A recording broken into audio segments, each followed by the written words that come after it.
MsDayzie. Thanks for stopping by. It's been a while since I recorded, but I'm back, and I am back with a very exciting project. I'm going to be sharing a furniture makeover today. I have this cabinet in my basement, and it has been serving a purpose of like a bar. Although everything was in great shape, there was nothing wrong with this cabinet, excluding the back piece, which was a little bit cracked. I told myself that I would probably paint it later on to better suit my needs and my style. Speaking of style, we're in my basement, which is filled with a bunch of bright, bold colors, as you can see. I've got a lot of blues, a lot of pinks, and yellows, and burgundies. So I needed a cabinet that was going to mirror that kind of personality that I have down here. So while I was at Home Goods, I came across this drawer liner. It's actually scented. It smells like lavender. It smells so good. But when I saw this, the very first thing that popped into my head was my cabinet. So this was the inspiration behind this entire project today. Let's talk supplies, and I'm going to start off with paint. I'm going to be trying this Rust-Oleum Furniture Transformation paint. I've never used this paint before. I have painted so many different pieces of furniture. I've tried a lot of different paints, and I really wanted to try this one because I read a couple of reviews on it. They seem pretty good, and I wanted to try it out for myself. What you're gonna get in this kit for $35 is the deglosser paint, which is whatever color that you're gonna get it tinted in. It's a quart. These are the only colors that you're gonna be able to get this color tinted in. I chose the blush pink one, and I chose it because I wanted to pull the colors out of my pillows onto the back wall over here where this cabinet is gonna be located. Decorative Glaze. This glaze is going to tint it a different color, so keep that in mind before you start using these products. Do your research, read everything before you do that, because you don't want to end up ruining a piece that you can go back, but you don't want to have to go back and redo. Topcoat, which is your protective surface, is the last thing that goes on. This little gauze type of drop cloth or cleanup surface. 3 stirring sticks. Little piece to open up a can, and it comes with this as well. The next thing I want to talk to you about are the paintbrushes I'm going to be using. If you follow me on Instagram, I actually shared these. They came in last night, and I shared it on my story, and I was really excited. This is from Vintage Tonality. I don't know if I'm pronouncing that part right, but the very first thing I want to share about this box is that it smells so good. Oh gosh, it smells so good. And the reason it smells really good is because it comes with this like conditioning soap that you use for your brushes. But this is what the box looks like. It came packed so lovely. In here we got 3 brushes. It also came with a sand block, some gloves, the cleaning and conditioning soap, and then it also came with this little knife. The craftsmanship of this looks so well done. And one thing that I'm really excited about is that all of the products I'm going to be using today are all new products.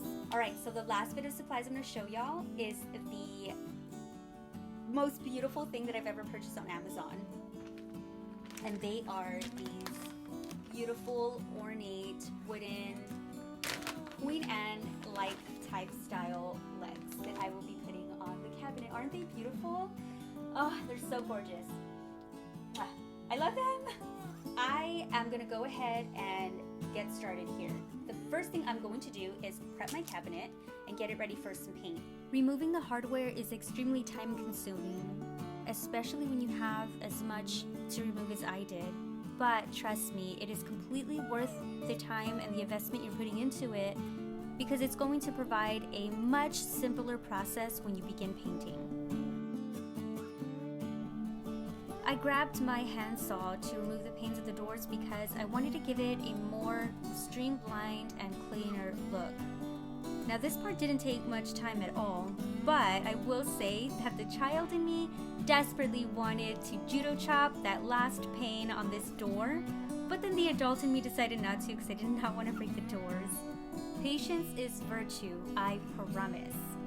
Now when I moved into my rental, I got rid of all of my tools except my Dremel.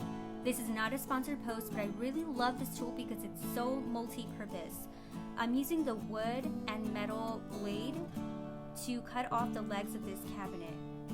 I decided to slow this down for real life time so that y'all can see just how easy and simple it is to use and how quick it was. And as you can see, for it being a handheld tool, it made a pretty decent cut. Moving on to step 1, using the deglosser, gloves, and a scrub pad, I wiped down the entire surface of this cabinet, then followed it by using a lint-free cloth to remove any residue as per the instructions.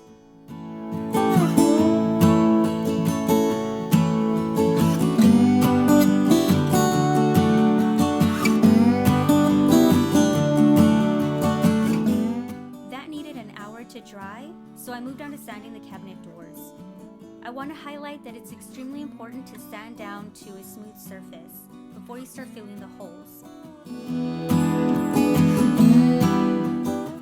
I used Elmer's wood filler, and this only required a 30-minute drying period. And to my surprise, for the amount of wood filler that I put into those holes left by the dowels, it dried quickly.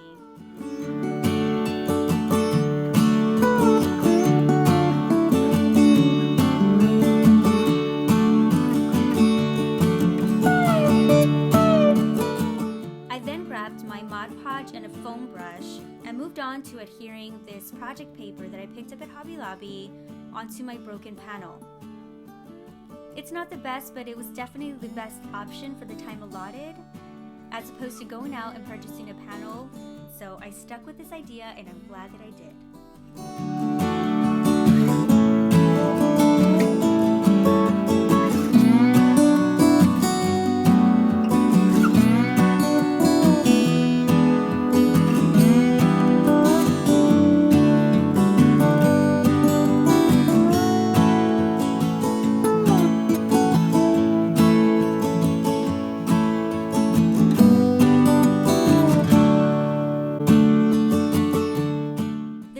About 10 to 15 minutes to dry, so I decided to move on to paint. I grabbed the stirring stick that came in my furniture paint kit and gave this a good mix. You want to do this to ensure that the formula is even throughout before you start painting. This is my genuine excitement before starting this project, and right there is my genuine shock. And I have no idea what that was, but this was the moment that I realized that this wasn't a blush pink. This was a straight up pink color, but I decided just to go with it because I do have these tones in my pillows, and that was the overall look that I was going for. Now I'm going to take this opportunity to talk about the paint. The first thing is that you are not going to get full coverage on your first coat. Not only does it say that in the box, I saw it right here as well. I try to give it a thicker coat. Bad idea, don't do that. Learn from my mistakes. I have a little bit of brush strokes right in this corner, but it doesn't really bother me much. A 3-hour drying period is necessary in between coats. I left mine dry overnight after its first coat, just to make sure things were a little bit more set and more cured, and then I went in the next morning to finish off my second layer. But overall, it's not horrible paint, it's not the best paint, but I would definitely give this another try after having had this experience, because I will go in on my next project knowing what to do and what not to do. As for the vintage Tonality paintbrush set, I am gonna say I absolutely love these paintbrushes. I didn't end up using the larger paintbrush like I initially planned on, because once I grabbed the smaller brush, it fit perfectly. It was almost like holding a jumbo pencil. I will say you have to follow the instructions before putting them to use, because if you don't, you might have some shedding. The cleaning and conditioning soap smells so good. And it works so well, so much so that I had left a paintbrush overnight, completely forgot about it, and I was able to clean it off no problem using that cleaning and conditioning soap, without any paint thinners or anything like that, and it didn't even take that much time. So I would definitely recommend using these paintbrushes 100%. These are actually intended for chalk paint. Any chalk paint users out there can definitely recognize these. And I'm telling you, these are definitely a big thumbs up for me. I love them.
to adhering the drawer liner paper onto this back panel. Now, I'm gonna say that I am so glad that I added this. Again, it's not necessary for any other project, but it definitely disguised that crack more than it would have had I not added this piece here.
While that dried, I took the opportunity to sand down the doors. Just take your time. You'll want a smooth surface for these doors so you can prep it and get it ready for some paint.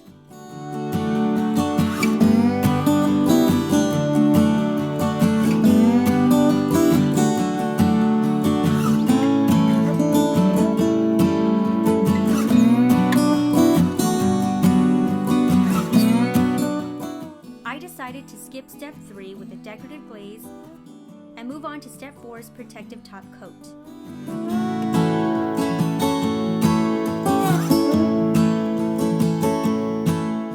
I only applied one layer of this top coat, but it did require a 12-hour drying and curing period, so keep that in mind. I let mine sit for a couple of days before I did anything else to it, and that was just preference, not necessary.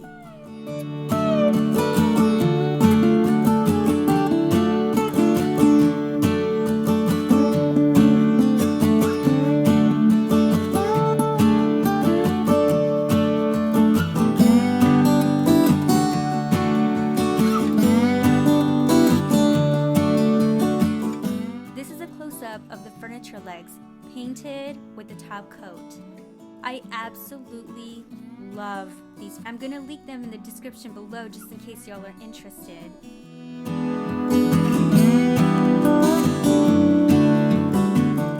I went with the most unconventional method to install the furniture legs to the bottom of the cabinet using some Gorilla Glue. I know, but I've actually used this method multiple times before for smaller pieces of furniture. I'll let you know if it holds up. After applying the glue, flip them on their heads and then used some frog tape to hold them in place. This only required a couple of hours to dry, but I chose to leave them overnight just to give them a little bit more time to set.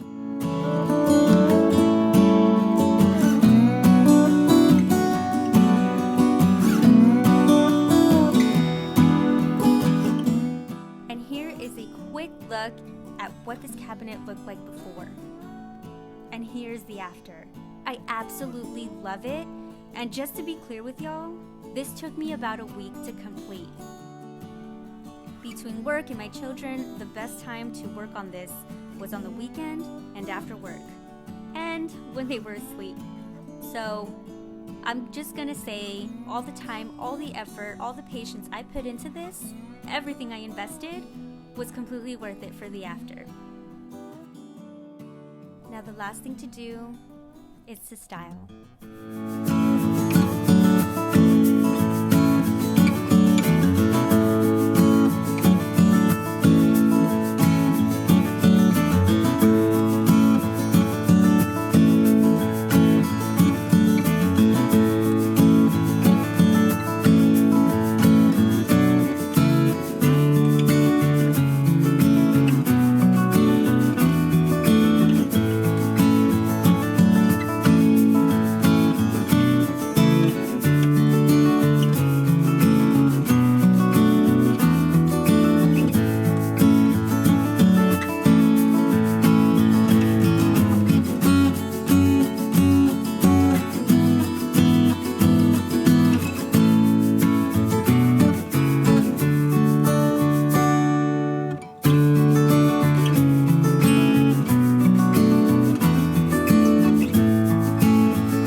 it, don't forget to like it, and if you loved it, don't forget to subscribe and hit that notification bell so that you can be notified when I post my next video. I'll see y'all in the next one. Bye!